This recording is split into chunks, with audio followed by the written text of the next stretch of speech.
સમાચાર ભાવનગરથી પ્રાપ્ત થઈ રહ્યા છે। નશાની હાલતમાં ભાવનગરમાં કાર ચાલકે અકસ્માત સર્જ્યો। કલેક્ટર કચેરી રોડ પર કાર ચાલકે વૃદ્ધને અડફેટે લીધા। GBB 9064 આ નંબરના કાર ચાલકે અકસ્માત સર્જ્યો છે।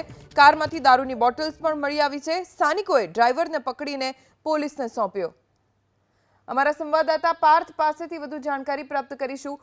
પાર્થ, કાર ચાલક વિશે શું વિગતો પ્રાપ્ત થઈ છે?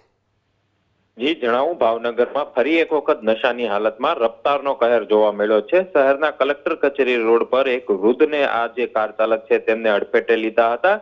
જે ડ્રાઈવર છે કાર ચાલકનો તે નશાની હાલતમાં હતો, જેનો વિડીયો પણ સામે આવ્યો છે, જેની અંદર કારની અંદર અનેક દારૂની બોટલ પણ જોવા મળી રહી છે। સમગ્ર ઘટના છે તે ગત મોડી રાતની છે, જેમાં સ્થાનિક લોકો દ્વારા આ જે વ્યક્તિ છે ડ્રાઈવર તેમને પકડવામાં આવ્યો હતો અને નજીકનું જે પોલીસ સ્ટેશન છે ત્યાં સોંપવામાં આવ્યો હતો અને આ જે વ્યક્તિ છે તેમના ઉપર ફરિયાદ નોંધવાની હાલ તજવીજ છે તે શરૂ છે। આ વ્યક્તિ ક્યાં રહે છે, કોણ છે અને કઈ તરફ જઈ રહ્યો હતો નશાની હાલતમાં, તે પણ પોલીસ તપાસ ચલાવી રહી છે। પરંતુ મહત્વપૂર્ણ બાબત એ છે કે ભાવનગર શહેરમાં આજે રફતારનો કહેર છે તે નશાની હાલતમાં અવારનવાર આ પ્રકારે સામે આવતો હોય છે અને આ ઘટના ઉપર રોક લાગવી જરૂરી છે, કારણ કે અવારનવાર આ પ્રમાણે નશાની હાલતમાં ડ્રાઇવિંગ કરીને અનેક લોકોના જીવ જોખમમાં મૂકતા હોય તેવા અવારનવાર કિસ્સાઓ છે તે સામે આવે છે।